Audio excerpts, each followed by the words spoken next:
My name is Gabriel Brodbar. I'm the director of the Reynolds program, which along with NYU Wagner is sponsoring today's event. I'm also a huge fan of Woody Tasch and his book, Slow Money. Get a nice tight shot of that, which will be available for sale after this. I actually had the good fortune of meeting Woody for the first time last year when he came to NYU, and I have to admit I was really blown away by his talk. I think he's a true visionary, and his thinking around what our relationship to capital is and what our relationship to capital should be has certainly impacted my thinking and my theory of change quite a bit. But before I formally welcome Woody to the podium, I just want to take a quick minute and tell you just a little bit about the Reynolds program. The Reynolds program funds, trains, and encourages graduate and undergraduate students from across NYU who are going to become the next generation of social entrepreneurial leaders.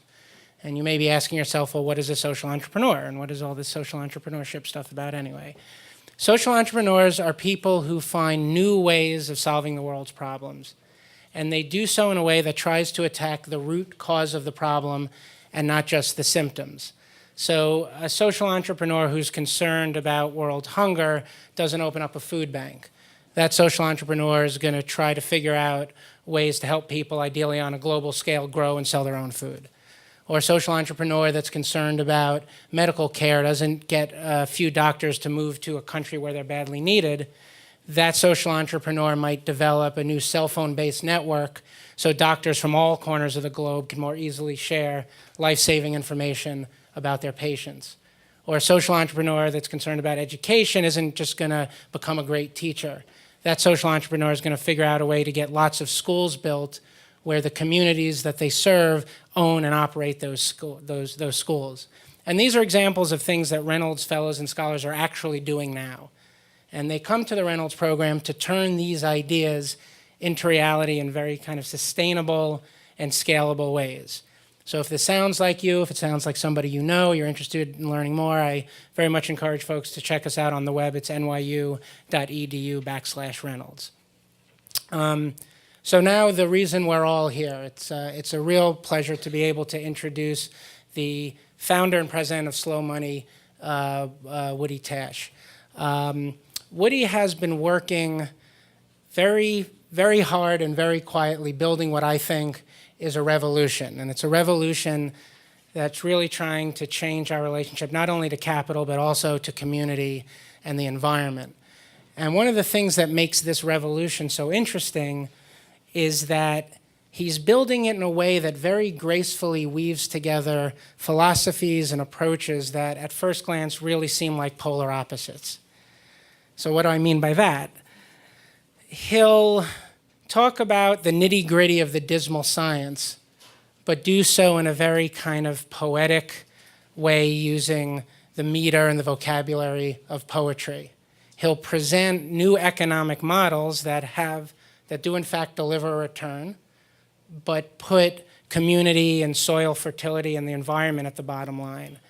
And he's attracting an ever-increasingly larger number of venture capitalists to this cause by using below-market returns as the rallying cry, which is incredible. This is really pattern-breaking stuff.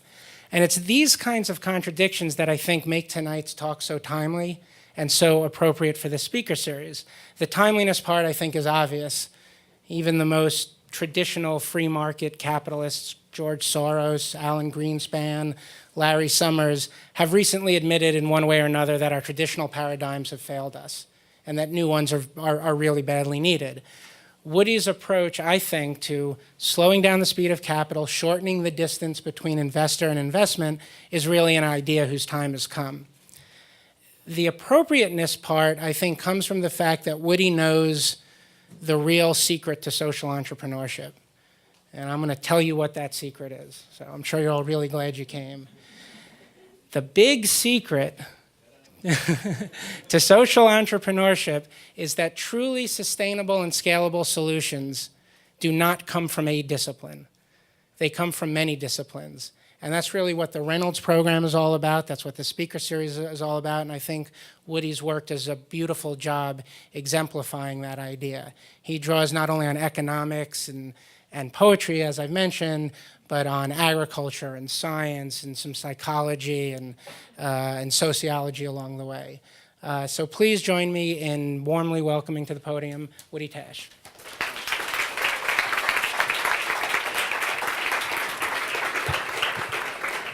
Well, I would thank you for that very gracious introduction, but it was too gracious because I don't think I can live up to it, but I'll try. So it's great to be back here because it was about a year ago, not quite a year ago, that I came up there somewhere, a few blocks up, to talk about the very beginning of this. It was kind of, the book had just barely come out. I don't know, did it even have the book with me? It had just come out.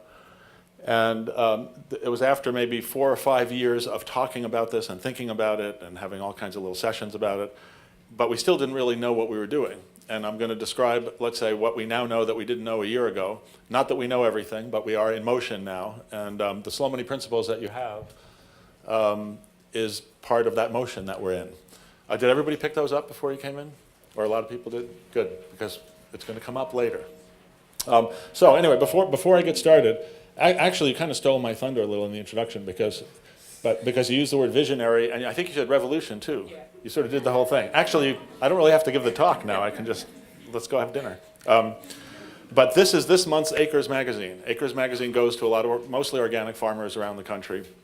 Comes out of Austin, Texas, and I just was in Austin a couple of days ago, and the publisher kind of brought this thing up to me, and it says a slow money revolution on the cover. And that was the first time I'd actually heard that word really. It's really funny that you said that, because about 6 months ago, NPR called it the slow money movement. We had this little 90-second blurb on All Things Considered one night. And it was like, wow, NPR is calling it a movement. Well, at that point, we probably had about 40 members. I'm going to describe what we're doing later on in the presentation. But we didn't have a real strategy for going broad yet. We'd had some meetings around the country. I'll describe all that in a second. But it was really surprising to hear a major media outlet, after having read the book, talked to me for a couple of hours, and talked to a farmer who, I don't think he comes up in this, but anyway, someone who's trying to build a small-scale milk processing plant in upstate New York, financing it from his customers. It's kind of like a CSA model of finance. He was trying to get 800 customers to give him $1,000 a pop to build this milk processing plant.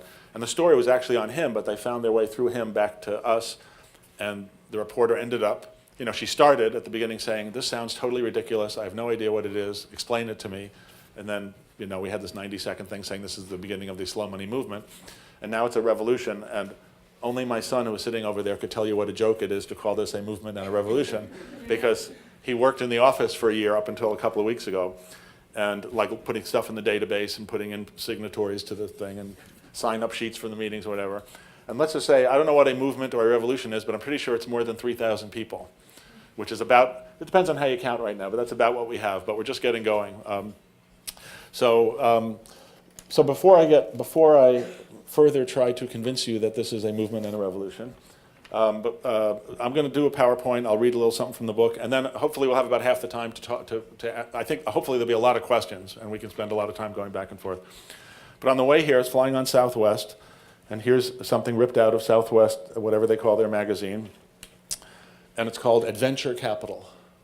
And the only reason I just randomly picked these two things, because it's just, the signs are all around us every week, if you just pay attention at all, and I think probably most people in this room are paying attention, to just things in the media that indicate that we are in a period where, let's say we could be in the beginning of a really transformative period in the history of finance. Now, is it really going to happen? I certainly hope so. Parts of it are going to happen, parts of it are happening, but is it going to take, is it really going to make a big difference? Who the hell knows?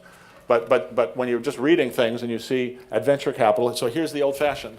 This is, venture capital 1.0 or whatever we're calling venture capital that we currently have. So what is it? It just happens to be a kind of a random quarter-to-quarter comparison, third quarter 2008, third quarter 2009. Where's the money going in the venture capital industry? It's just a little chart. And what struck me is here are all the categories: biotech, software, medical devices, IT devices, industrial, energy, networking, semiconductors, computers, media and entertainment. That's kind of interesting. Telecommunications, electronics, business products, consumer products. Could be some food in there, but I'll bet you anything there isn't. Healthcare services, retailing, and financial services. Those are all the categories. Food doesn't appear anywhere on here. This is not like rocket science. It's just an interesting thing. Where's our money going? It is not going to any of the things that are in this magazine. It's not going to any small-scale organic. Now, I say it isn't, meaning statistically relevant amounts of it aren't. And we'll talk about that as we kind of go through this. So I know that's just something that I came across. I'm not trying to make a big federal case out of it per se. And then here's another random thing. This current Harper's Magazine, which I was reading on the plane. And there's an article written by, you probably have heard a little bit about him, Andrew, I don't know how he says his name, Basovich, am I saying the name right? Anybody know? He's a general, he's a retired general who wrote a book and has been on Bill Moyers and all kinds of things, talking about how crappy our military policy is in the Middle East, basically. So he's become very well known as an experienced, credible critic of our military policy. And I'm reading the article, and it gets towards the end of the article, and it says, in short, time is on our side, not on the side of those who proclaim their intention of turning back the clock to the 15th century, meaning Al-Qaeda, etc. Here's the sentence that caught my attention. The ethos of consumption and individual autonomy, privileging the here and now over the eternal, will conquer the Muslim world as surely as it is conquering East Asia, and as surely as it has already conquered what was once known as Christendom. That said is a positive sentence. That's offered as like a hopeful, this is a guy, up until that point in the article, on the military side, this is very interesting, it's credible. He's like, yes, boy, I wish more people would listen to this guy. And then you get to the end and he says, the ethos of consumption and individual autonomy, privileging the here and now over the eternal, is what's going to triumph. So anyway, I guess that means we do need a revolution. We still got some work to do. The idea of, let's say, the ethos of consumption will come up a few times during the course of my remarks, so we can come back and talk some more about that.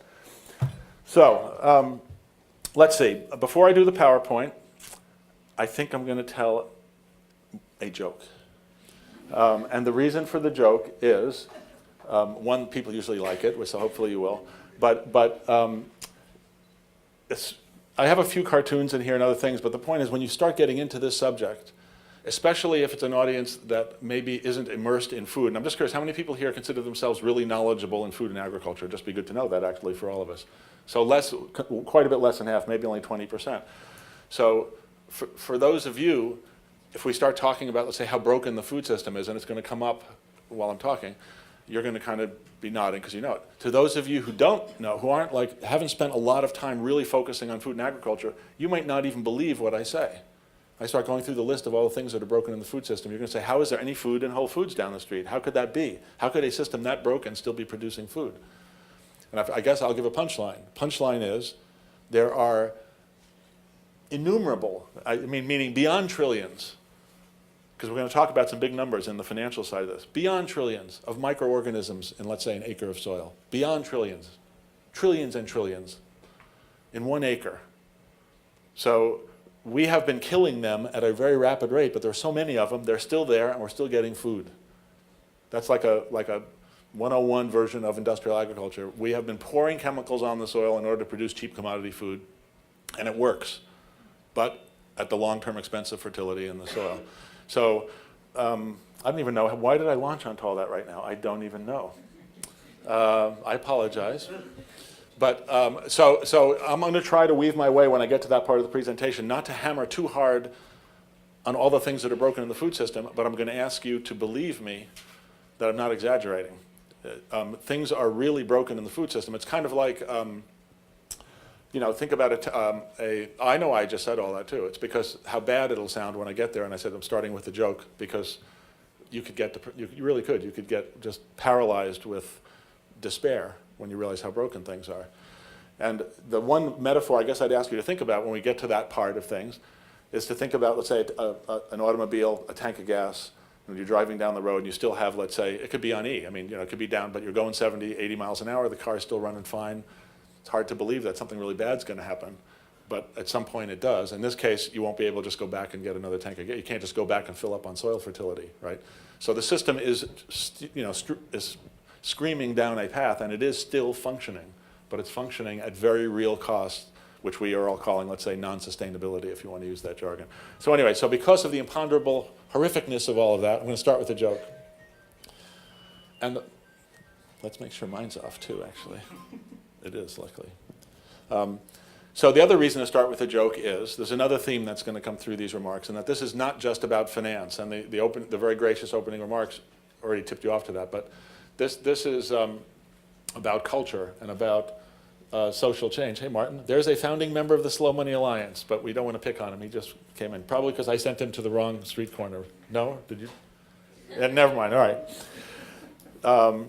So this is not just about finance, it's about the relationship of finance and culture. And you have to be ready to get out of that side of your brain that's just doing the numbers all the time. And so one way to do that is humor. So that's way too much of a lead up for this joke. So the story goes that a Hindu priest, a rabbi, and a hedge fund manager are driving along very late at night. I'm glad a few people chuckled already. Are driving along late at night somewhere in Kansas, and they're completely exhausted and they're lost, and they see a farm light, like a distant light on. They drive up to this farm, and they go up to the door. The farmer comes to the door, and now you have to imagine an Indian accent for the Hindu, and you have to imagine a Yiddish accent for the rabbi when the rabbi comes in. So the farmer comes to the door. The Hindu priest says, Indian accent, "We're terribly sorry to bother you. It's the middle of the night, we know, but you can see we're terribly lost. We have no idea where we are. We're exhausted. Would it possibly be okay if we just slept in the car in your driveway tonight?" And the farmer says, "Well, you don't have to do that. My kids are off at school. 2 of you can come into the house and sleep in the house. And the third one should just go in the barn. We have lots of hay. It'll be way more comfortable in the car." So the Hindu priest says, "Okay, I'll go. I'm happy to go sleep in the barn." Everybody goes into bed. 5 minutes later, knock on the door. It's the Hindu priest. And he says, you got to do the accent, "I'm terribly sorry, but you didn't tell me you have a cow in the barn, and cows are holy in our religion, and I just feel a little funny sleeping in close proximity to a cow. I just don't feel like right." So the rabbi says, Yiddish accent, "No problem, no problem. I won't have any problem with the cow. Let's switch places." They switch places. They go to sleep, confident everything's fine. 5 minutes later, knock on the door. It's the rabbi, and he says, "You didn't tell me you have a pig in the barn. And we have this kosher thing, and it's not really against my religion to sleep near a pig, but I just don't really feel..." So the hedge fund manager says, this is a little too big a public of a crowd for me to use the curse words that he uses, but expletive, expletive, expletive. I'm not going to have any problem with the expletive, expletive animals. Let's all switch places and get some expletive sleep. So they switch places thinking, what could possibly go wrong now? They go to sleep. Lo and behold, 5 minutes later, there's a knock on the door. It was the cow and the pig.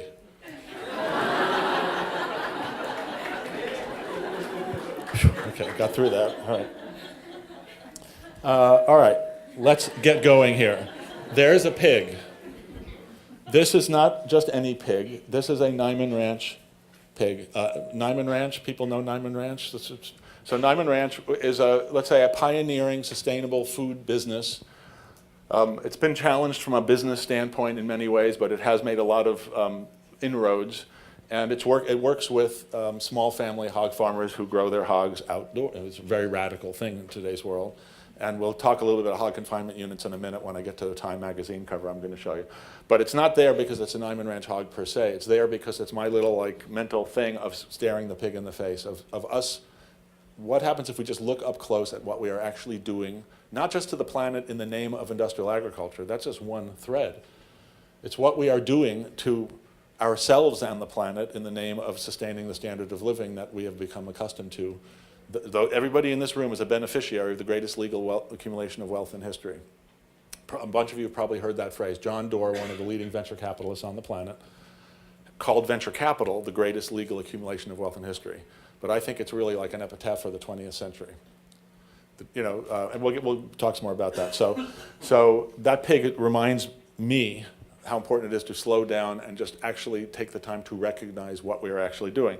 Now, when you do that, again, humor comes in handy. So here's a cartoon. It says, "When the stock market dropped, I had a moment of understanding. I realized that my values had become skewed. I'd been measuring my life in terms of material gain. I saw that all that could be swept away in an instant. What I was going to have to do is restructure my life to seek and appreciate things of a deeper spiritual nature." But then, luckily, the stock market went back up. Here's another one. So these are about, let's say, the role of finance and culture, let's say. Now, this one is it's a crappy reproduction, but this is a 40-year-old New Yorker cartoon, and it shows a middle-aged white business guy pointing in the distance with a bunch of his cohorts, outside, and the caption says, "Corporate leaders gather in a field outside Darien, Connecticut, where one of them claims to have seen the invisible hand of the marketplace." Remember, that was 40 years old, that cartoon. It's taken on a little more meaning since then, I believe. All right, so going from the humorous, let's say, to the serious. This is The Economist magazine from a couple of months ago. I see some nods, so some of you saw it. This is, I guess I have to tell a little bit more of a story on this one than I have been up until the last couple of weeks. I've been using this for a couple of months since this came out in July. What is it? It shows modern economic theory, a textbook showing modern economic theory melting. This is The Economist magazine. I have a cover later in this presentation from Mother Jones magazine. If this was on the cover of Mother Jones, you might sort of expect it. It's The Economist. And why was this cover story what was this cover story? It was about, I guess I'm going to just tell it this, I haven't told it this way before. It's about a money manager named Jeremy Grantham. Now, it's not just about him, but it's about the fact that a few months before this, he became very vocal through he's a major money manager out of Boston, but very widely respected around the planet and very opinionated, and he went public saying the efficient market hypothesis no longer is a valid explanation of investor behavior or market behavior. The efficient market hypothesis, how many people here have taken economics? All right, so the efficient market hypothesis, one of the pillars of modern portfolio and market theory. One of the leading money managers is saying it no longer is a valid explanation of market behavior. So if you're interested, you should go Google Jeremy Grantham and go look at his newsletter and everything. The reason I'm going into this part of the story is I gave this talk at a conference about 3 weeks ago in Massachusetts to an audience of maybe 600 or 700 people, and after the talk, a man came up to me and said, "Hello, I'm Jeremy Grantham." I'm not making this up. I didn't know what to expect, and I said, "Well, am I in big trouble?" And he said, "No, you're exactly right," and blah, blah, blah. And we went into this, and we got into a long talk about, what did we end up talking about? Here's the crazy part. Not about the efficient market hypothesis, Thomas Malthus. This is what I ended up spending a half hour talking to Jeremy Grantham about. Okay, we all know, and I'm probably going to read a page from the book that indirectly mentions Malthus and how quickly he was debunked. He was basically deemed, put in the cemetery of economic ideas 200 years ago, right? So he said, population's growing faster than food, population's growing geometrically, food's only going to grow arithmetically, blah, blah, blah. He had a bunch of reasons why he thought we were going to run out of food like 200 years ago. And he was wrong. And then E.F. Schumacher came around in the 70s and said, "In small is beautiful," the idea of infinite, unlimited growth of an economy inside a limited biosphere. There's an axiomatic problem here. Nobody knows exactly when it's going to manifest itself, but we can't have infinite economic growth inside a finite biosphere. It just seems improbable, let's say. And then he was wrong. Now, why was he wrong? Because he had arithmetic and he talked about peak oil and different commodity things, and he was wrong. It didn't. So, but what I would suggest you do is go to the March 24th, 2008 Wall Street Journal, where the lead article was about Thomas Malthus. This is the crazy thing. The lead article of the Wall Street Journal basically said, you know what? We maybe have to pay attention to some of this stuff. He had the arithmetic wrong. What was going on in March of 2008? Oil prices had spiked, food prices had spiked, and suddenly there was this first feeling, after everything that had happened, leading up to that maybe there was some fundamental commodities issues that had to do with limits to growth. Now, the article did not come out and say Malthus was right, but it actually said Malthus needs to be thought about again in a new light. And it had a picture of Thomas Malthus on the inside of the when you opened it into this full-page spread, one of those dot portraits that the journal does, of Thomas Malthus. Was in the Wall Street Journal. Now, reason I usually don't go that much into that story, except to say that there I was with Jeremy Grantham 3 weeks ago talking about Thomas Malthus, and what he basically said was, what I usually say when this topic comes up, he was right, he just had the arithmetic wrong, and he was a couple of hundred years off, which in the history of a planet is nothing. The basic issues of the impact of human society on the biosphere are becoming somewhat, I would assume in this crowd anyway, somewhat incontrovertible. The only issue is no one knows how they're going to manifest or how bad it's going to be or what to do about it. I mean, and who knows which thing is going to run out. When is oil going to really run out? Paul Hawken has a bunch of ideas. Other people have other ideas. Do we really need to know exactly when?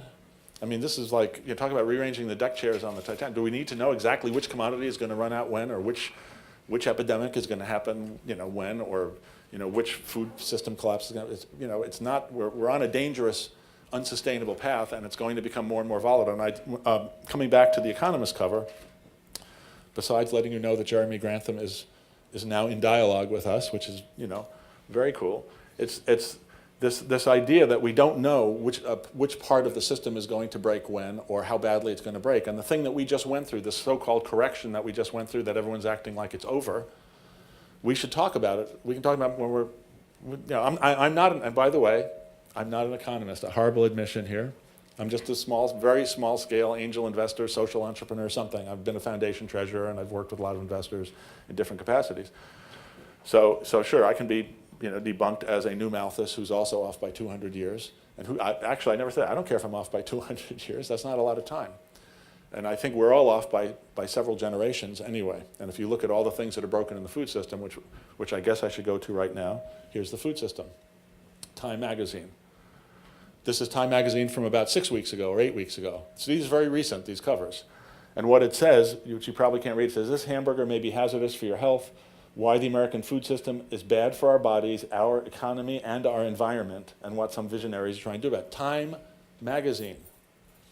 And I wish I had the magazine here. I would have brought, I forgot to bring it on this trip. The opening paragraph of this 6 or 8 page article, big article, describes the life of a hog in a hog confinement unit. So there's a theme here, hogs and hog confinement units. And again, for those of you who don't know what's going on in the food system, I think you've all heard the term factory farm, and you probably intuitively know that's probably not that great of a thing, but maybe it isn't all that bad. It's really bad.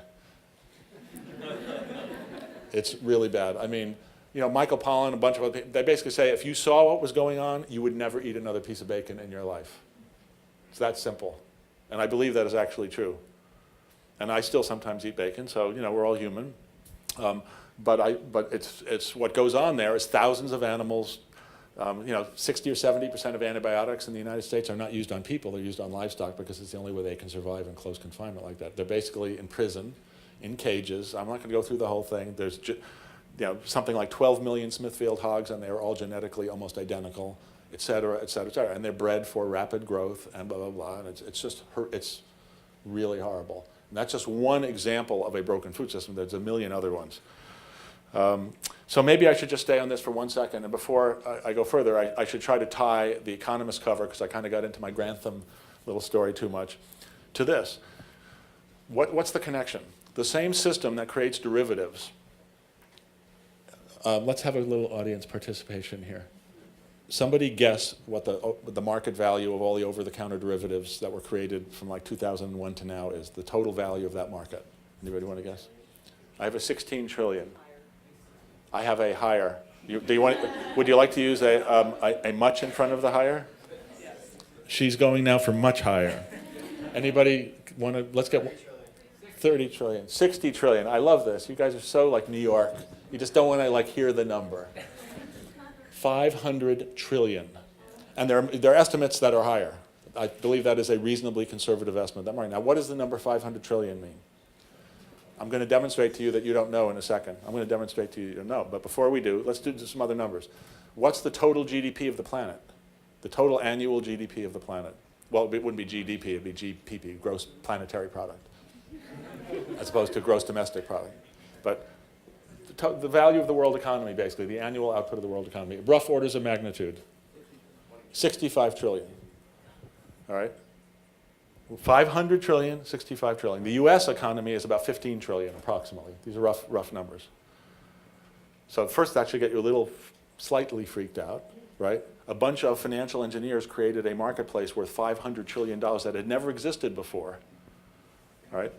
Now, why did that happen? I'm actually going to try to tie this to food in a second. Let's see if I can do it.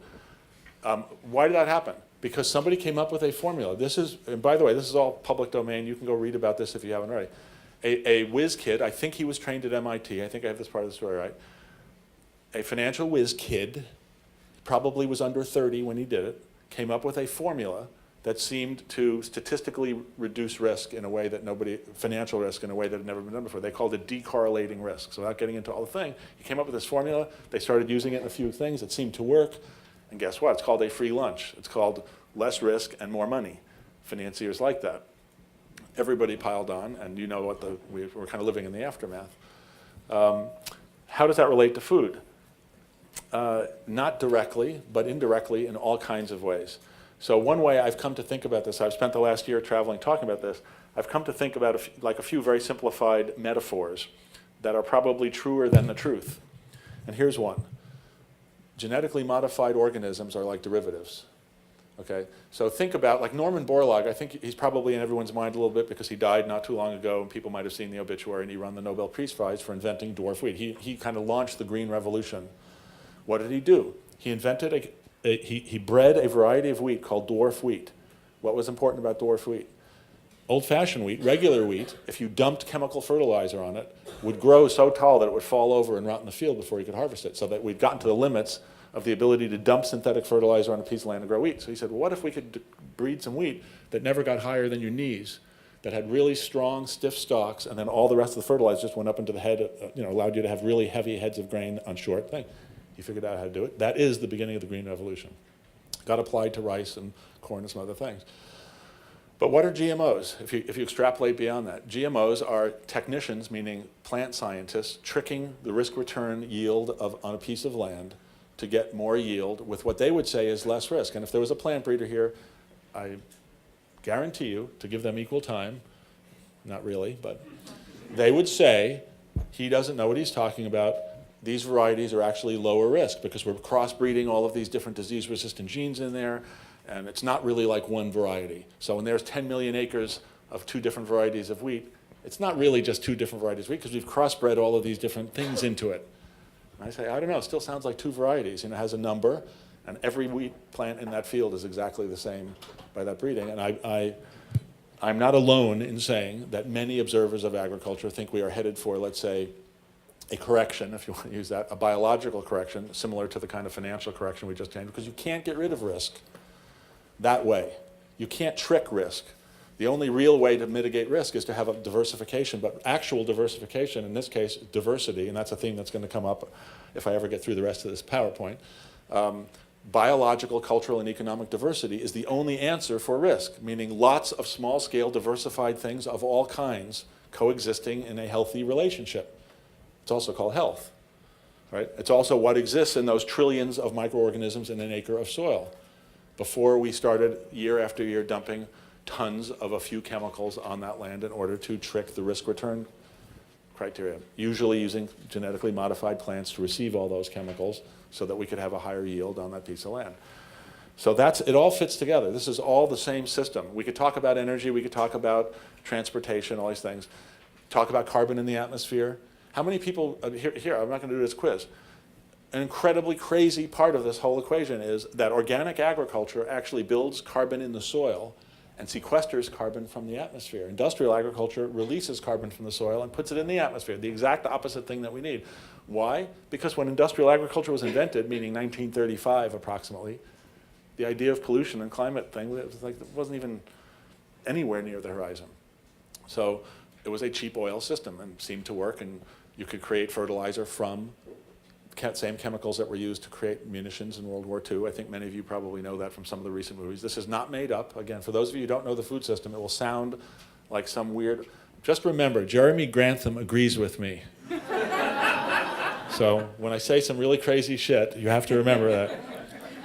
All right, I'm just going to keep going through the PowerPoint because I think you're getting the idea. But one other thing before I do, and that's on the numbers thing. I said nobody knew what 500 trillion meant. So I have found this exercise extremely useful in hammering home, how little we understand about the magnitude of the numbers. So I'm going to start you off with a fact and then do a quick quiz. Some of you may have heard this either from me or online, but here goes. 1 million seconds equals 12 days. Fact. 1 million seconds equals 12 days. How long is 1 billion seconds? This is audience participation. How long is 1 billion seconds? I'm going to insist on audience participation. Who just said 32 years? That might be the first time that ever happened. 32.3. I think it's 32.8, but 32 point something. Now, how did you get to that calculation that fast? Did you? When I was a kid. It's nanosecond. It's a relative thing. What's a nanosecond to a second? What's a second to right? Okay, very interesting. I'm going to have another thing at the end here that no one has gotten right in a year until last week, so it's really weird. It must be something that's coming to, there's a convergence. People are starting to just get the answers. I don't know. All right, so how did he do that? I'll say here's how he might have done it. Was a billion is 1,000 times a million, so it's 12,000 days, or 32.8 years, or whatever, 32 point something years. How long is a trillion seconds? Which is the point of this. How long is a trillion seconds? That's very fast because we're in an academic institution, lots of very smart people. Usually there's several minutes of just brain freezing, because people go, oh my God, a trillion, how could I, my God. And there was some of it here, but somebody just powered through and go, oh, it's 1,000 times, so it's 32,000 years, let's say, 32,800 years. So what do we just figure out? A million seconds is 12 days, but a trillion seconds is 32,800 years. Think about 12 days in your lifetime and then 32,800 years in human experience. So it's not a perfect thing, but it's just it gives you a feeling of how much bigger a trillion is than a million. You're talking about $500 trillion worth of derivatives against a whole world economy that has actually only tangible output of 65 trillion. There are a million other things, like the 3.1 trillion gallons, another number, but gallons this time, 3.1 trillion gallons a year that we are overdrafting water out of the Ogallala aquifer, the big aquifer in the Midwest of this country, faster than it can be replenished. Now again, the good news is nobody really knows, I don't think. I've never heard an estimate of how many trillions are actually in the Ogallala aquifer. If you go back to Scientific American maybe 3 or 4 months ago, which is where I got that number, I've just been, like I said, just paying attention this year as I'm going around. There are maps that show the hot spots in the Ogallala aquifer and where the first spots of depletion, or outright depletion, are expected to happen. And again, no one knows exactly when it's going to happen, but we're not talking about in our children's lifetimes. We're talking about, in many of our lifetimes, depletion of this resource that took eons to create is occurring. So these are the numbers that are weaving together, let's say, agriculture and money and global economics. We could spend more time on this. I don't think I have to. This is just saying we just went through the age of exponential growth. But I do think it is really important, because it's so obvious that you can forget it, that for people who are alive now, and if you take me as, let's say, just a straw man of someone who is from 1951 to now, or you could say, Al Gore, I think, popularized it from 1945. There were 2 billion people on the planet in 1945, so that's just a date. And now we're getting close to 7 billion. So more than triple in one person's lifetime. And what happened during that? Why did the greatest legal accumulation of wealth happen? Because technology happened, computers happened, biotechnology happened. All of these, the spurt of innovation with population growth created a huge explosion of capital markets and financial wealth. It's not that complicated. I mean, I think everybody here kind of gets that basic equation. There are something like 1,200 billionaires on the planet right now. Another kind of interesting thing to kind of think about, from the dawn of time to now, we got 1,200 billionaires, and they were all created in the last 50 years. Maybe not every single one. I'm not sure how many billionaires there were in 1920, let's say, but the vast majority of those 1,200 were created in the last 50 years. And by the way, the last one on it, this is CO2 in the atmosphere, population, New York Stock Exchange trading volume. Every one of these things has gone through exponential growth. Processing speed, if we had more time, we'd get into, but I think you all know that. But we're kind of inured to it. It's happening so fast. You're talking about exponential increases in some of these categories every few years almost. It's crazy. But venture capital returns is the last one here, and it's there to be provocative. It's not, I see a scrunched up face. It's not really apples to apples. It's there to be provocative. But I do feel that it is very important to recognize that what we've called venture capital, this idea that smart investing in startups has to look like that, which is basically a few tens of billions of dollars invested in a few thousand high-tech companies every year. It's a tiny bubble riding up all of this exponential change. And yes, if you are smart and lucky and you're investing in those things, you can make a lot of money. But most venture capitalists don't. That's a whole other story. And where you're going to see me going is we need a new kind of what I'm calling nurture capital. We need a new approach to finance that doesn't deconstruct that completely. I'm not against venture capital. I'm just saying that's good at high tech and certain things. And guess what? The things that are threatening our survival and destroying our quality of life, very few of them, not all of them, can be, I want to say not none of them, but very few of them can really be solved directly by venture capital at this point. We need a complementary system of finance. All right, let's just do a time check here. What the heck, where am I in this? I'm about 40 minutes in, so I'm way over my time. So I'm going to blow through the rest of this quickly. No, seriously, I think you got the idea. I want to blow through this, tell you what we're actually doing, what the Slow Money Alliance is doing, and then have an open discussion. So I'm just going to read the slides and not comment on it. As it circulates the globe with ever-accelerating speed, money is sucking oxygen out of the air, fertility out of the soil, and culture out of local communities. And just like that's a sentence from my book, and experienced financiers, other than Jeremy Grantham, have agreed with that. I'm just saying that for in self-defense. E.F. Schumacher, small is beautiful. The wealthier a society, the more difficult it becomes to do things that do not have an immediate payback. Now, I'm just going to think about that for a second. That's a philosophical awareness, right? That money and wealth does not translate into more time, it translates into less time. What are we doing about this? I would say slow money and all of us who are working on sustainability are part of this reintegration of values, and you could put lots of things on the slide. I put investment and philanthropy for some reasons that will be apparent, but economy versus ecology, industrial, agrarian, linear, cyclical, markets versus places. We're all about abstract markets. We don't pay attention to the places where we live. I'm talking about as investors now. To investors, think about fiduciaries. Think about all the financial technicians that invented derivatives and all of these other exotic products. As people peering through telescopes out into the heavens, identifying little points of light where they can arbitrage and make money, whatever. You take that telescope and put it down at your feet, what are you going to see? Nothing. So we shouldn't be surprised that where we live, down to and including the actual land, is being degraded by the economy based on all those distant markets. So this is all part of restorative economics or sustainable development, however you want to think about it. I got introduced with the word poetry, and so here is some actual, this is a pathetic,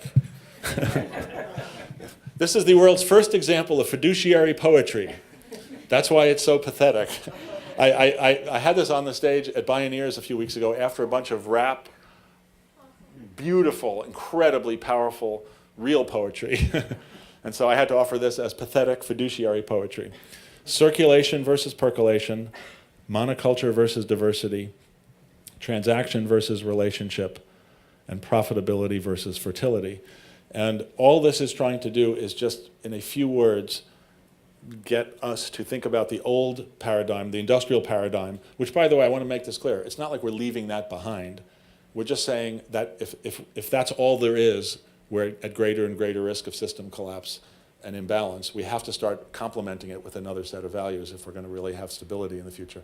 And I meant to say when the economist slide was up, one of the fundamental things that's happening right now among the economists who are saying things are screwed up, like Joseph Stiglitz saying we're not fixing the structural problems because we don't know what they are. One of the most fundamental things that everyone is completely admitting is that volatility, the amount of volatility in financial markets is going to be greater going forward, not less. The interconnection and complexity of global financial markets is not bringing more stability, it's bringing more volatility and less control. We can debate that if you want, but I'm getting that last one, say David Smick, if you want to say the world is curved, a very senior global financial advisor who, revered by Clinton and a lot of the architects, Robert Rubin, a lot of the people who architected the system that we are now dealing with. He is one of their leading advisors. And he wrote an entire book after Thomas Friedman came out with The World is Flat and said, well, no, it's actually still curved, and we are subject to ever greater amounts of financial volatility that we don't understand and aren't going to be able to manage. This is like a good antidote, actually. I put this after my poetry because this is like a real poet, right? Gary Snyder, who also writes beautiful essays. This might be the best sentence ever written about agriculture. Food is the field in which we daily explore our harming of the world. And because people who aren't used to thinking about food wouldn't ever think that agriculture is actually harming the planet. One of many indices, we talked about a few, one of many other indices. Agriculture contributes, depending on which estimate you look at, 20 to 30% of greenhouse gases. Just on that one alone. You think about all of the oil that is embedded in the fuel system, at the food system, at every level. Cultivation, processing, preservation, transportation. Every single level of the food system is petrochemical intensive. Why? Again, because it was cheap and we didn't know any better when we started. Where might we end up? Let's talk about the revolution, the movement. If this really is going to be a revolutionary shift in people's thinking about money, I think it's going to end up looking something like this. And if you think about that other slide of the two circles that were starting to come together, this is my daydream about what happens if they actually come together. What happens if you actually get reintegration? And in the center, you get principles, and that's why we have the slow money principles. Not because those principles have to be at everybody's center. They happen to be at my center, and maybe they'll be at the center of this organization. But the idea is you have to be willing to go back to a very basic place and say, given what's going on the planet, this is what I actually believe. This sounds really crazy. This is because this is, again, you won't learn this in any MBA program. I'm not criticizing, I'm just saying you won't learn it in an MBA program. It's just the way it is, because the idea that you have to reaffirm your own personal beliefs before you could be a manager or a fiduciary or something, it just seems totally preposterous. You're not supposed to think about any of that stuff. That's not quantifiable, right? So if you believe any of the things I just said, or another set of comparable things, doesn't have to be exactly what I said, but that we're in danger of imbalance, we're heading in an unsustainable direction as a species, and you can affirm those beliefs, and then you could actually go to the next circle, which is act on them in relationship to other people in the place. This is going to sound, this is revolutionary. We don't know if it's really going to happen or not, but it is a revolutionary goal. Actually act on those beliefs in the place where you live with other people. What does that mean? How many people know what community-supported agriculture is? Great.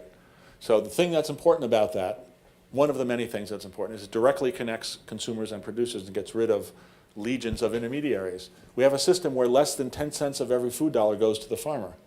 Just think about this. Less than 10 cents of every dollar spent in the United States on food actually goes to a farmer. Where does the rest go? Processors, advertisers, retailers, Whole Food shareholders. A whole bunch of different places. Doesn't go to farmers. So the same thing happens. I would commend to you all a book called Enough by John Bogle, who's the founder of the Vanguard Group, one of the most iconic innovators on Wall Street for many, many years. And what's his mantra? He doesn't talk at all about this kind of sustainability. In fact, I'm hoping to have a conversation with him. I sent him the book, and it's on his pile. But he's really interested in another form of non-sustainability, which is what he calls the croupiers, meaning a lot of the people who live in this town. And that's not said against them, but I really think this is this is staring the pig in the face and just being honest about it. Taking so much money out of the system just through the transaction costs that no matter how smart any of us are as individual, this is John Bogle's argument I'm giving you, no matter how smart you are as an individual investor, you'll never outsmart the croupier. It's like going to Las Vegas, right? The house always wins. There's so much transaction cost and intermediation in the system. That's thing one. And thing two, more importantly, the interests of the fiduciaries are not aligned with the interests of the investors anymore. It's taken on a life of its own. And this is a lot easier thing to say in public this year than it was last year, even, certainly than it was a few years ago, because of Goldman and all the different things that have happened and the stimulus and the bailout and all these things. And it is, I think, clear to most Americans that the incentives on Wall Street are no longer aligned with the best interests of many individual investors. It's taken on a life of its own. So coming back to this slide, if we actually could affirm our beliefs and then actually put them into action with people in the place where we live, investing in things that we actually understood, I just said a lot of things, think how different the transactions would be on the outside. The last rung is transactions. You'd have transactions that were informed by beliefs and so by, let's say, intellectual capital and social capital, and then financial capital would flow. And if you just imagine that what we've been living with is a world without those two central circles, just the outside circle, there's no core. If you want to say there's no heart, you can say that. There's no core, there's nothing to inform anything, so the money just starts zooming around as fast as it can, propagating itself and ending with lots of unsustainable consequences. Another way of saying this, I'm not going to belabor this, would be innate value, social value, and financial value. And I have the word innate there for a really important reason.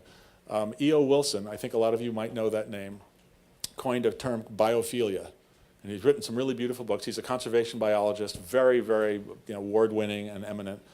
And he coined the phrase biophilia, which he defined as the innate affection that human beings have for other living organisms. Think what an incredibly beautiful idea that is. And think how attenuated it has become in our contemporary culture. But I actually believe it's true.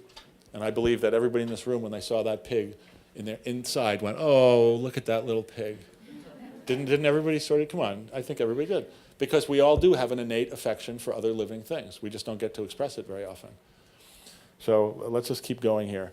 You had Seth Goldman here. So I don't know how many people in this room saw Seth, but the first speaker in the series was Seth Goldman. So Seth is the CEO of Honest Tea. I think Honest Tea is on there somewhere, isn't it? I hope so. Yeah, there it is, Honest Tea. Well, it says Honest Beverages there. That might have been an earlier logo. So Seth, in a very early iteration of his company, came to Investor Circle, an organization I was chairman of for 10 years until recently when I left to do slow money. And we were a group of angel investors across the United States. It's actually good for you to hear this now, too, because there might be a few of you in here who says, I don't know what the hell this guy is actually talking about that has anything to do with finance, and it actually does. But our network of investors invested over $130 million in 200 deals like this over 18 years. Not all food, these were the food deals. About 27 million of the 130 million went to food deals, and these were the food deals. And Seth's company was one of the deals. And in the interest of full disclosure, it was a tiny investment. I think someone gave him $25,000, one of our members gave him $25,000 or $50,000 because they thought it was way overpriced. But the point of the story is, those of you who came last week know, Seth's company was sold to Coca-Cola. And I'm going to mention Stonyfield Farm Yogurt in a second, which was bought by Dannon. The reason this slide was up there wasn't to convince you that I'd been around a lot of food deals per se, but it was to say that if you think about those circles that I just had up there, if that's a goal, if that's one way of thinking about a new vision of finance that's informed by social capital in places, directly connected to things, this doesn't do it. These are all small companies that are trying to be big national brands. And the resting place for every one of these companies is going to be a multinational. And before I go further, I want to say I'm not, let's say, against that per se. I just feel passionately that that is not enough. And the question of balance, we can debate how good or bad that is, and the good stuff that comes out when Stonyfield sells organic yogurt on a Walmart shelf, is that a good thing or a bad thing?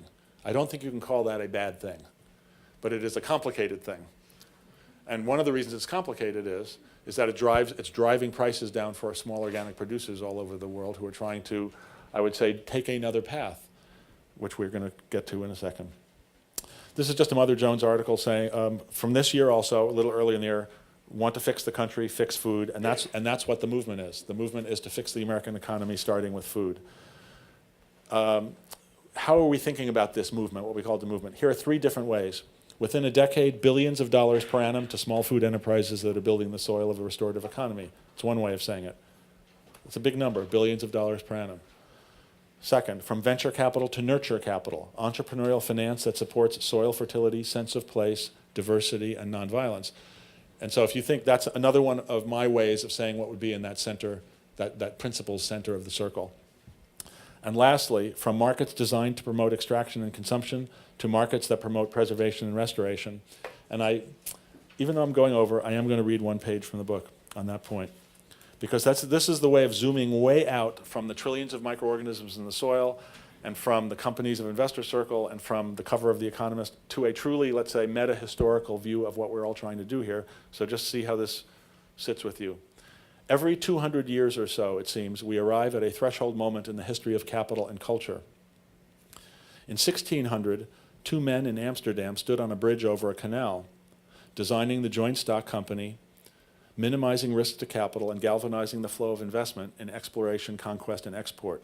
The outlines of the new world were as yet undefined, and the notion of limits to growth unimaginable. That was 1600. In 1800, 2 men in New Amsterdam stood under a tree on the cowpath that would become Wall Street, designing a stock exchange that would create hitherto unknown degrees of financial liquidity, and so galvanize the flow of capital in support of exploration, extraction, and manufacture. Corporations were small, continents were large, industrialization was incipient. The prudent man and the invisible hand about to enjoy their considerable time in the sun, and the notion that the resilience of natural systems had limits was about to suggest itself.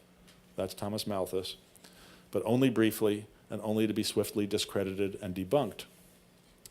In 2000, we are entering a period of urgent post-industrial, post-Malthusian reassessment and reconnoitering.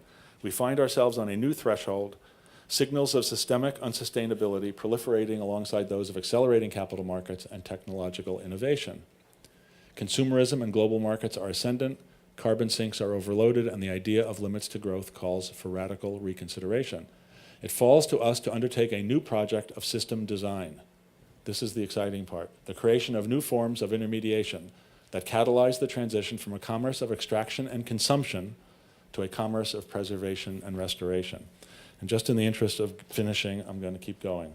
I don't have to explain this slide, do I? 1 Stonyfield versus 100 Butterworks Farms. The only way I have to explain it is actually to show this slide. That's the owner of Butterworks Farm, a personal hero.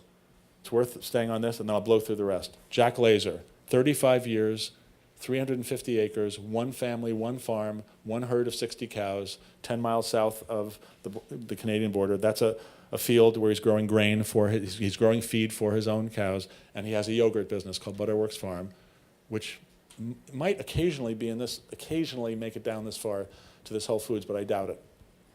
How much, what's his business, his annual volume of his business? $1 million. After 35 years, he has a $1 million yogurt company. And if you just imagine what the economy would be with hundreds of these as opposed to another Stonyfield that has $400 million in yogurt being made in basically one factory in New Hampshire. And that's a great company. So I always want to say this is not against Stonyfield in any way. But that's not enough. I think we also have to create a proliferation of Jack Lasers. Organic Valley, they're not all $1 million companies. Organic Valley is a $500 million co-op owned by 1,300 organic dairy families. Judy Wicks from Philadelphia, if you haven't had her up here, you should get her up here to talk as part of this thing. Iconic person.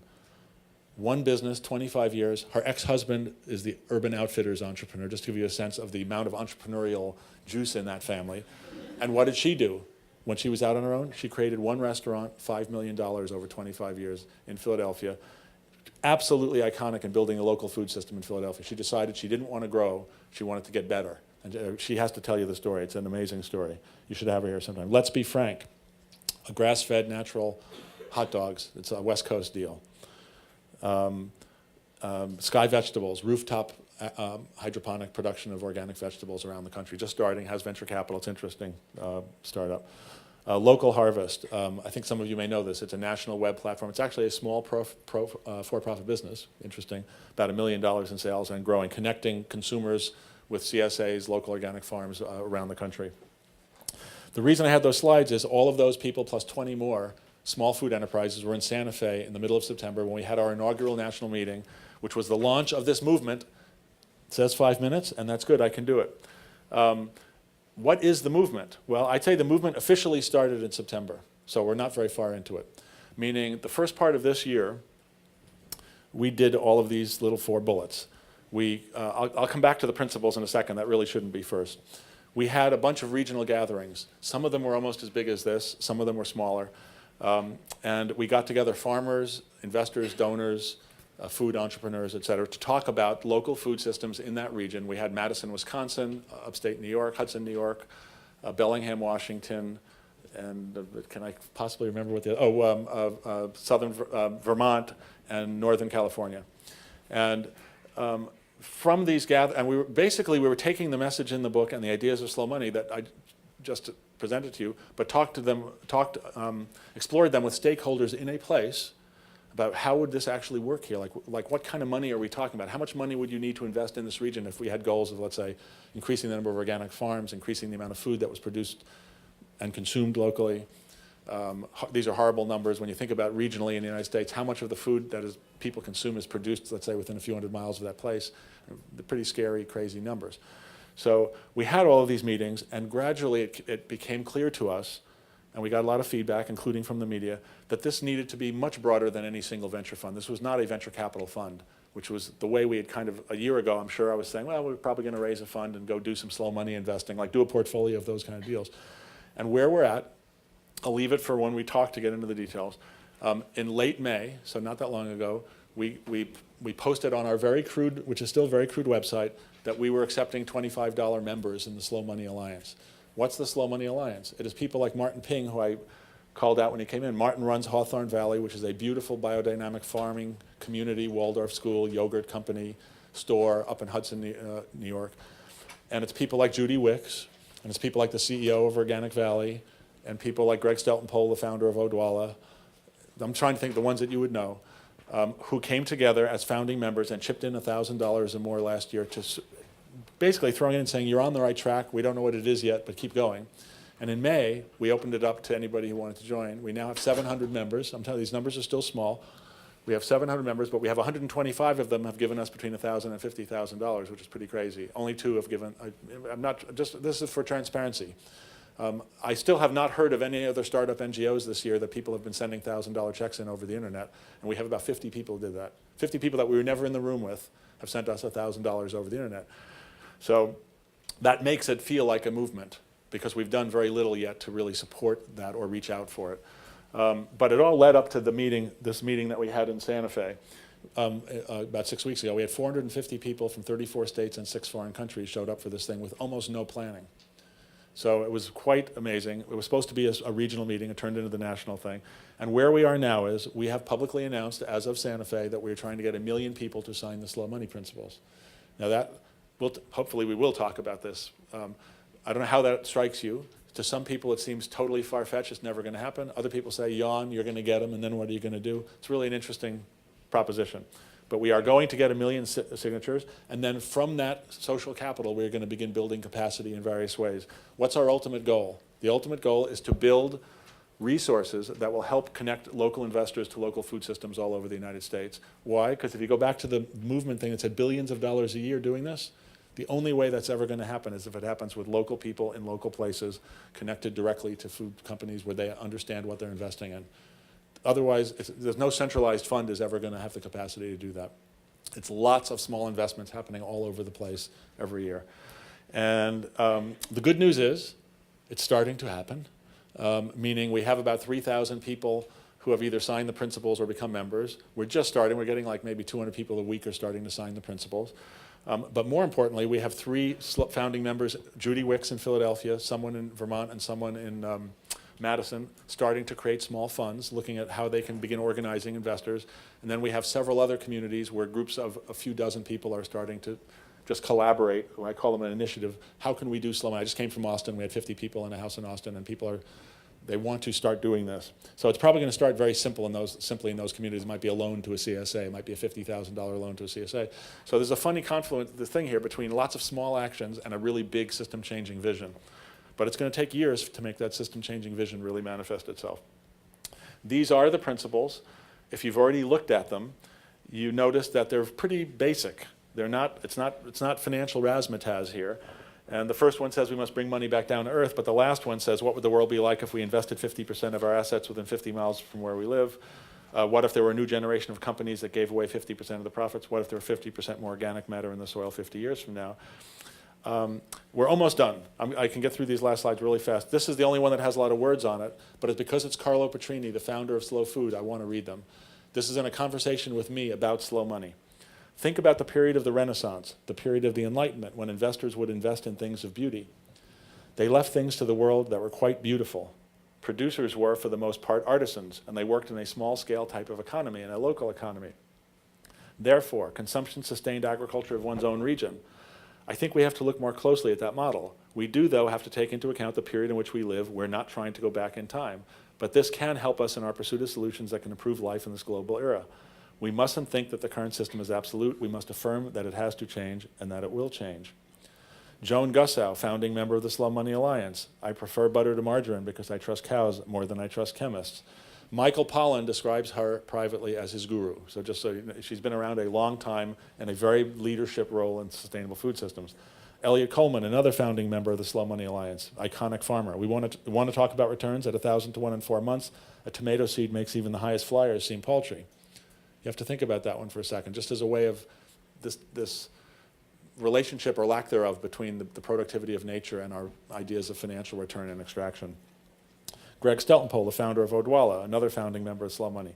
We want to make entrepreneurs more like farmers, not make farmers more like entrepreneurs. That is a controversial statement. A lot of people don't agree with it, but it's interesting that Greg said that.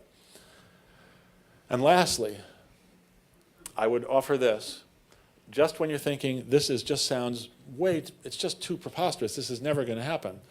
You know, getting millions of investors to take lower returns investing in local food systems, how are we ever going to do it? This is Genghis Khan, Julius Caesar, an impersonator of Julius Caesar, Abraham Lincoln, and Susan B. Anthony.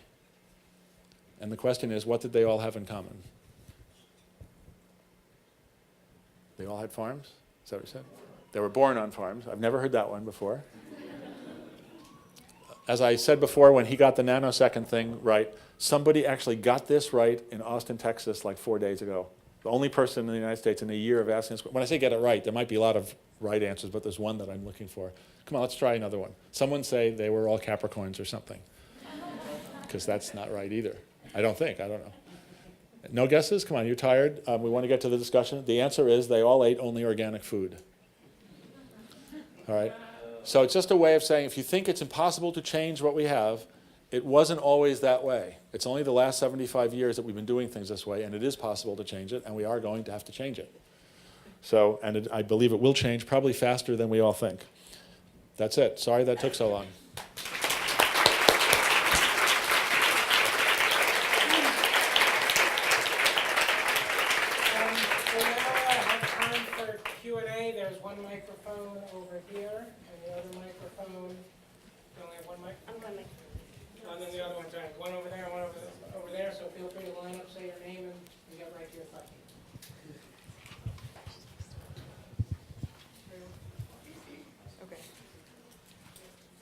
Okay, I'll go. I want to say thank you so much. When I see compost, I think I feel the same affection you feel towards that pig. But when I talk to people about soil issues and fertility issues, they think I'm, how are we all gonna survive on organic farming? If we've been grown basically by the Green Revolution, our population, how can our population today be sustained on organic food? So what should I tell them, I guess, if you haven't? I will give you some answers to that question. First thing you should say to them is, do you know how much of the grain grown in North America is fed to livestock? That's the first. This is if you only have a few minutes to get their attention, this would be one of the ways. The answer is 60 to 70%. Why is that important? Because if you're talking about the ability to grow food on a given piece of land, in other words, how much land is there and how are we ever going to grow enough food to feed future generations, the first thing you have to get people to realize is we already growing enough food to probably feed 12 billion, 15 billion people on the planet right now. Meaning in terms of the caloric and protein output that we are creating, we can feed loads more people than we do. What are we doing with our food? In this one example, we're feeding it to livestock so it can be converted to meat so that a small portion of the population can eat way too much meat. So it really isn't a production problem is the answer.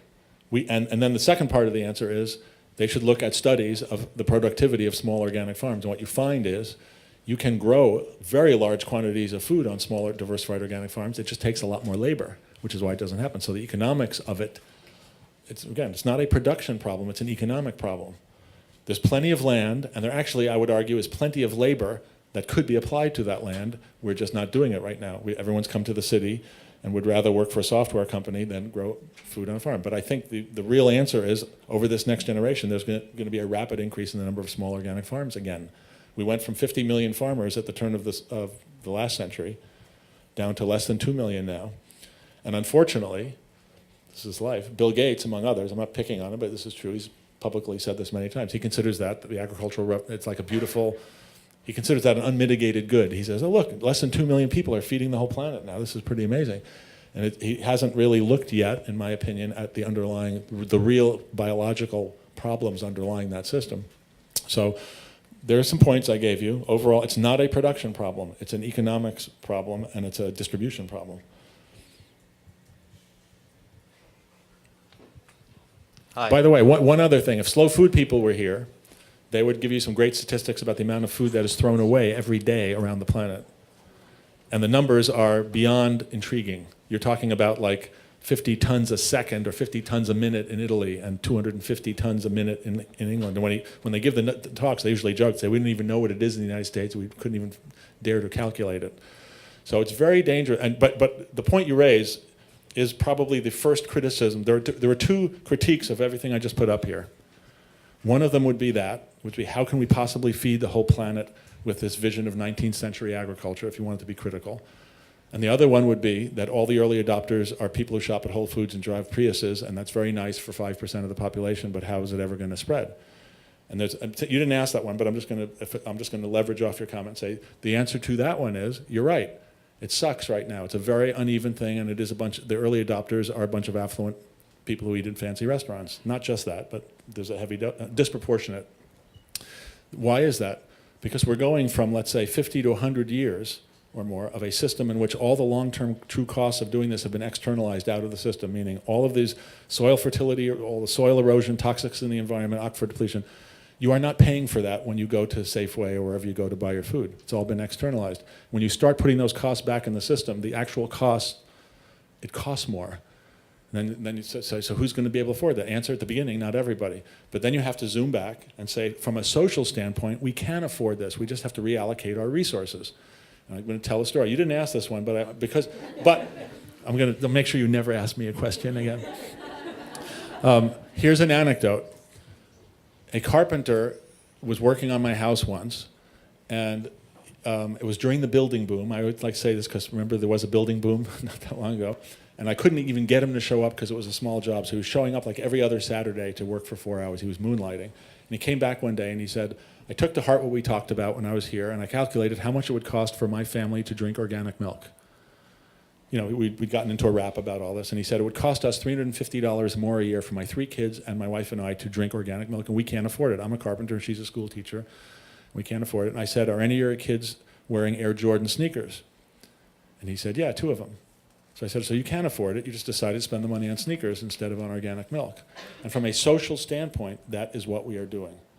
All of our subsidies, the agricultural subsidies, and all of the systems are set up to support large-scale commodity agriculture that produces cheap food, which benefits people who can only afford to buy the cheap food. But from a social standpoint, it's coming at humongous long-term costs, and I do believe the system will rationalize itself, and the bad part of our early adopters, meaning the elitist argument, will become less prominent over time, and the costs will be spread out more equitably. All right. Apologies to you. All right. Hi, Woody. Thanks for that. You preempted my question a little bit. Oh, all right. My name's Joshua Levin. I'm an alum from Stern and a Reynolds Fellow alum.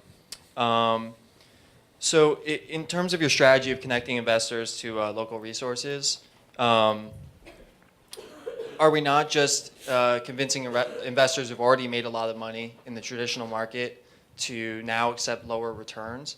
And so isn't it kind of the financial corollary of convincing people in wealthy communities to change their light bulb, whereas there are a lot of things that they're doing otherwise or have done in the past have made an impact in the other direction? And just playing devil's advocate. And, is there another part to that question? Yeah, there is. Wow. All right. There is actually. Okay, keep going. Because even if you're convincing people to change light bulbs, that's not necessarily a bad thing. But I'm asking, what is your broader theory of change? What is the broader strategy for our entire society to overhaul the food system for the middle of the bell curve for producers and for consumers? And in terms of legislation, in terms of finance, in terms of these different areas, for changing the cost accounting or whatever your strategy is, and then where does slow money really fit in to that in terms of the steps in that strategy? Great question. And the answer to the first part is no. Come on, I'm just kidding. I mean, it's not. The answer is no, but I'm going to explain. Meaning, aren't we just going to a bunch of rich people and asking them to make a little less money on some more of their investments? And the answer is no, and for a couple of reasons. It may be counterintuitive, or actually, I don't know if it will be, but it may be that our early adopters are not those people. The early adopters may be a much larger number of small investors all over the country who actually like this, who actually respond and say, you know what, this makes sense to me. I know that when my money is going up smokestacks in China, it feels really crappy. But that's what my financial advisor tells me I have to do. That's all there is. I have to keep investing it in the stock market. I don't know where else to put it, or in other markets that are defensive maneuvers against the stock market. But ultimately, all success is measured against the equities market. That's the benchmark. And as soon as economic growth starts again, everyone wants to pile back on and outpace inflation. I'm reporting to you that there is a growing number of regular people out there.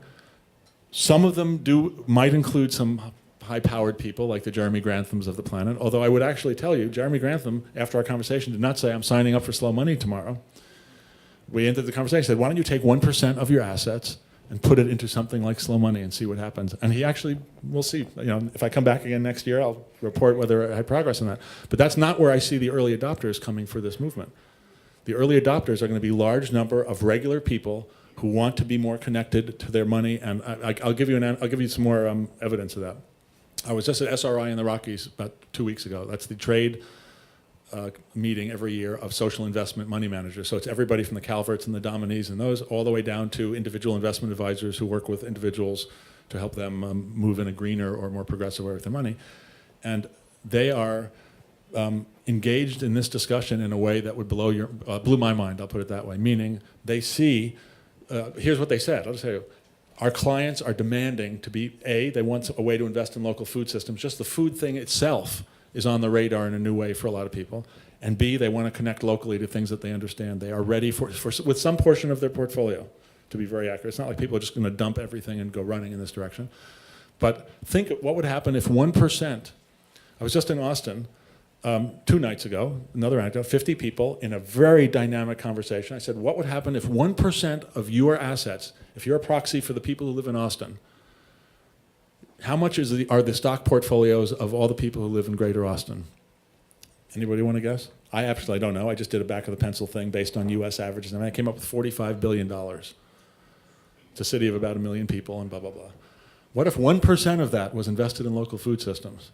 And I'm just telling you that the people in that room were not all people of fabulous wealth. There might have been a few, I didn't know them all, but I guarantee you most of them weren't. Most of them were regular people who had a few $100,000 here and there to invest, and they would be delighted to put a few $1,000s into local food systems. So the premise of your thing, it's a great question, and I think the answer is the real strength of this movement is going to be when very large numbers of investors, to the second part of your question, are given the tools and the ways to start doing this easily.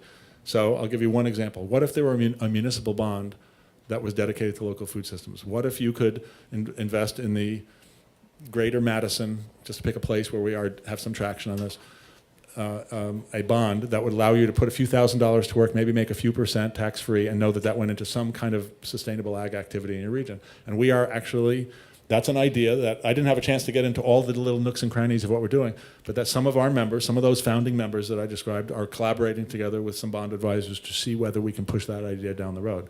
And once we get one of those pieces in place, it's going to unleash all the regular people who are not those super wealthy people who have to be convinced, meaning the people who are the beneficiaries of the greatest legal accumulation of wealth in history, who might have let's say, a legion of fiduciary advisors and fund managers and people telling them this doesn't make any sense. Because also to your question, yes, this is a bond return for an equity risk. This is a totally upside down way of investing by normal fiduciary standards, meaning you're going to invest in a lot of small, risky, early stage ventures and not make very much money, even if the whole thing works right. So you raised a lot of fundamental questions. I don't know if I totally answered them all, but I know I answered a few of them. So let's let some other people get involved. Thanks for the question. Hi, my name is Brooke Lehman. And aside from selling books after this event out in front and Woody's going to be signing, I'm involved in a group called YANSA. And we're working sort of in a similar realm, trying we're working on a community-controlled renewable energy project where we're working right now in Oaxaca, trying to basically raise the capital for indigenous communities to own their own renewable energy projects there. And I'm wondering, one of our strategies we're looking at are L3Cs and looking at program-related investment. And I'm wondering if you could talk about that. Whole other topic. Okay, sorry. Well, in the spirit of just sharing, anecdotes from the trail of this, I sort of feel like I should, it's like maybe I should keep a journal, but I'm too tired most of the time. It's like, venture capitalists trying to be revolutionary. It's kind of a crazy process. The reason I'm saying that is this morning I was talking to a president of a New York foundation, and he said, since I'm not saying who it is, he said I would never say this in public, but I completely agree with you. Talk about in a second, that mission-related investing and program-related investing is never going to scale and make a big difference. Now this is, I just said, is totally incendiary, and if there are any foundation people in the room, they're going to be really pissed off. And I don't know if what I just said is going to prove to be true or not. I'm just telling you what I think, what I believe. And why am I saying that? Because foundations are set up as grant-making machines, all right? And you can say that it's an old model, and you can actually say that it's somewhat broken, and depending on how much of a discussion we're having on philanthropy, but I'm giving you this morning's anecdote on the trail. The idea that you would have $500 billion of foundation assets, that's the actual number, rough order of magnitude of US private foundation assets, $500 billion. Stick with me. You just opened up this is a really big topic and it's very integral to slow money. So we can just do a brushstroke on it right now. I'm glad you asked the question. $500 billion of philanthropic assets. And this is like a corollary to his question. He asked the question about investors. Now we're talking about philanthropists. Both sides of the equation are broken. That's why I have those circles of philanthropy and investing trying to come together. Here's the philanthropy side. $500 billion, I'll use the word locked in endowments or asset bundles, managed by money managers who are trying to make as much money as they can so the foundation will have more to give away.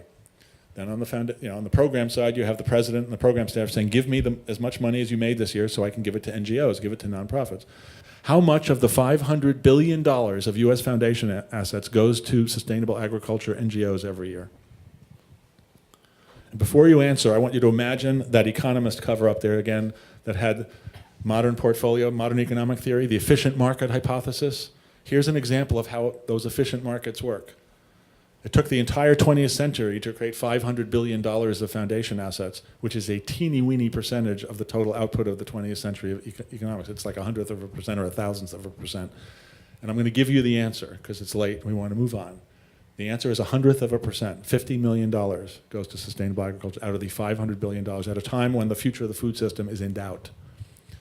And it's not because anybody is stupid or bad, but to your point, it's because foundations don't know what else to do. They're set up as grant-making machines in a very traditional way. Most of the money goes to bricks and mortar, schools, hospitals, poverty relief, and disaster relief, and whatever, important areas. There's nothing wrong with that. But they don't know how to respond to systemic economic issues like this. And what you brought up, the L3C, I always get backwards, L3C, which is a legal structure for a corporation that allows it to qualify sort of a priori, in a sense, for foundation program-related investing. We don't have time to get into all those bells and whistles. But it's part of this innovation, hoping that foundations will move in this direction. And this is another, actually, I'm not embarrassed to say this is a revolutionary idea, but it's not a terribly complicated idea. We need to have a new generation of foundations whose job it is to be investors, not grant makers. Meaning all of the assets that go into those foundations are dedicated by the people who set the foundation up to be invested. So if it was a slow money foundation and it had $100 million in it, it wouldn't be invested in China and taking $5 million a year and giving it to NGOs. All $100 million would be invested in the kind of businesses I just showed you on this chart. Big topic. I'm really glad you brought it up. And it is very much part of people who are responding to slow money are responding out of frustration as investors and out of frustration as philanthropists. Sometimes it's the same person, sometimes different people. So thank you for asking that. Yeah. Hey, this can probably be answered last if you want, and it's kind of a leading question because I was speaking with Michael Bartner the other day, and the staff of Slow Money. Yes, and he was saying that your goal is to get 1 million signatures for the slow money principles. So what's the strategy, and what can we do to support it? Thank you so much, Ryan. And I don't know yet exactly, meaning we imagine that colleges and universities could play an important role. To try to go viral is a very complicated thing, I'm learning. So we haven't really tried yet. We did a few little pulses, and we saw, we've had tons of blogging energy and pretty good media and all kinds of things around this for a year. Well, we've only had the principles online for about 4 months, so it's not that long. The real media just happened 6 weeks ago, so we're just getting going. But I can see, it's a big blogosphere out there, right? So getting attention and stickiness is really hard. I was just talking to Dwayne Peterson the other day, who ran True Majority for 3 years with Ben Cohn. True Majority has about 650,000 people now, after whatever it is, 8 or 10 years, and lots of work. And what did he tell me? I don't think he'd mind me sharing this. It's interesting data. They tried 30 to 40 attempts to go viral over their 8 years, meaning with different games and contests and videos and different things. One worked. One thing they did over 8 years actually got to 2 million people virally. Everything else was kind of Web 1.0. It was emailing, repeated emailing, whatever. So we are actively, as we speak, aggressively, I would say, talking to social media people and experts and other NGOs that have done this to try to be as smart as we can at taking this thing out. Right now, we have a website, me, and some blogging that is going on. And I would say what I'm hoping to accomplish in this room tonight is to get a lot of you. What are we doing about signature sheets? I don't know what we're doing. I think we're just going to sit. They're out at the desk. Okay. So I'm hoping a lot of you. Normally we pass them out. This is a little bit of a kind of tight quarters, and I decided not to do it tonight. We pass out a sign-up sheet right while we're in the room, and people can sign the principles just by putting your email address on that sheet. If you are trustworthy, which I bet most of you aren't, you will go home and go online and sign the slow money principles. And it's not a matter of being trustworthy, it's just a matter of real life, intruding, right? But you can go online to the slow money principles, just Google slow money principles, you'll get on our webpage, and there's a place you can click just by putting your name in there. And we hope, the real answer to the question is the one thing you all can do right now is sign the slow money principles. It is a simple act of conscientious participation. And what I will tell you is if we get anywhere near 1 million people over the next year or two, we are going to build a major force for positive change in the food system in this country. There are a lot of different ways it could unfold. The first thing we want to do is get serious momentum towards the slow money principles. So thank you for asking that. We have Facebook and Twitter. Yeah, you can all Facebook and Twitter. The Slow Money All is the Twitter thing, and Facebook Slow Money. And we have a reasonable amount of activity on there. I think we've got 1,500 or 2,000 fans on Facebook now. Whatever, we're just getting going. We're just getting going. But I really hope if you take to heart anything here tonight, it is, and I want to go back to his question about the investors. I'm reporting to you that I am absolutely convinced that there's the beginning of a sea change in investor consciousness in this country. It's still very small, though. I'm not going to oversell that. I don't know exactly how long it will take, but we are not going to just, when I say we, I mean all of us with all of our money are not going to keep betting on Goldman Sachs forever. That is not going to happen. That's not going to go away either, so I'm not naive, and I'm not even saying it should go away. I'm just going to say the awareness that that cannot describe 100% of financial reality, just like the economists cover. That awareness is growing, and the first step for this particular activity, if we just think about local food systems, the first step is signing the principles. So I really urge you to not forget to do it. You can either do it on your way out here or do it when you go home. And if you really have some chutzpah, you can forward it to a few of your friends, which would be fantastic. So Ryan, thank you for that. Is there anything else? I don't know. I suppose we have to end here in a second. Is there any last question anybody wants to ask? Sure. I mean, it's up to you guys when you want to quit. Yeah. Hi, my name is Janine Yorio. I started a firm called New Seed Advisors about a year ago.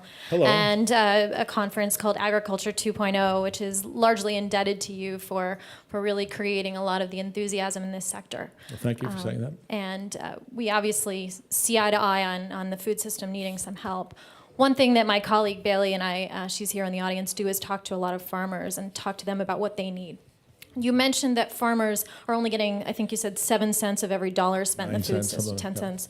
And that I think you sort of insinuated that a lot of that money is going to the marketers and to the retailers.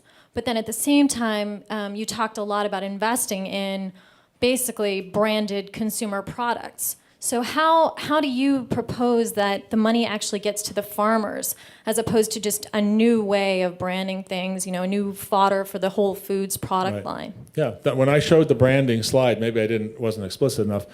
As cool as all those brands were, we go back to including Honest Tea, and I don't think Stonyfield was on there, but there was one company on there that actually is a really great answer to your question, Farmer's Diner, which I'll bet you some people here have heard of because it's been around for a number of years and it actually got tons of press when it started, way disproportionate to its reality as a business. And the reason I'm mentioning it is, and Todd was a keynote speaker at your conference. Well, I'm happy to report that one of the board members of Slow Money is the main angel who launched Farmer's Diner. So it's all connected. But what was the reason I'm bringing up Farmer's Diner is a very cool entrepreneur in Vermont had the idea, if I want to start a chain of diners that sources food locally and organically and puts it on the table at regular family prices, meaning hamburgers and French fries and milkshakes and whatever, but organic and local.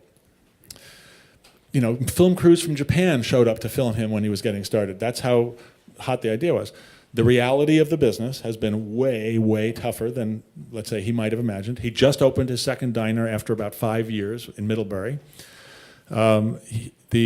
So I would say the answer to your question is to actually do on the ground what we are proposing to focus on at Slow Money is going to require a whole new form of intermediation that is premised on the idea that investors in local places will invest in things in their region with a different risk-return parameter than a typical investor would who's only investing in national branded things. And it's not to say that the other is bad, it's just to say that in order to invest in this pig, we have to create this other form of intermediation.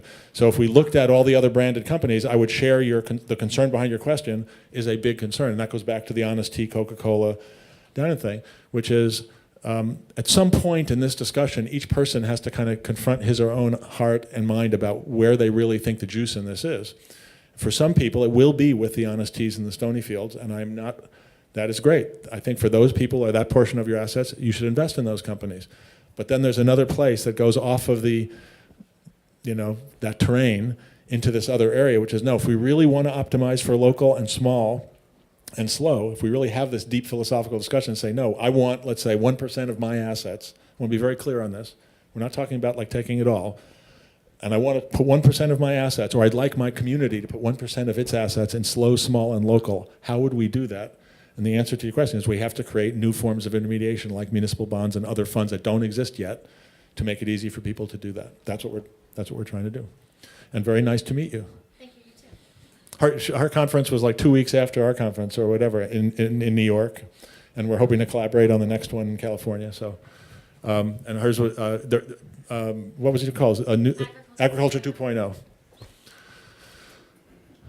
Anyone last one, or I think we're done. I sense oh, there's one more? Oh, great. Yeah, as one of the intermediary measures that you were mentioning, could you comment on the local currency movement? Great question. Too big of a one for the last question, so I'll just say this. So local currencies or complementary currencies comes up pretty regularly in these discussions once you have time to kind of get into it, because sometimes people, the more radical, let's say fiduciary activists in the crowd, will say, oh, it's kind of interesting, but slow money is still using our crappy fiat currency to try to go in the right direction, but our financial system's bankrupt, we don't, blah, blah, blah. We need alternative currencies. So same spirit in which I answered about the sustainable, I always get it wrong, Sustainable Ag 2.0. We need everything. We need Stonyfields, we need Jack Laser, we need innovation around currency. I really think it's all a part of this response of trying to bring those two investment and philanthropy circles back, trying to reintegrate our economic life and our cultural and inner life. So I love complementary currencies. I don't understand much about them, to be honest.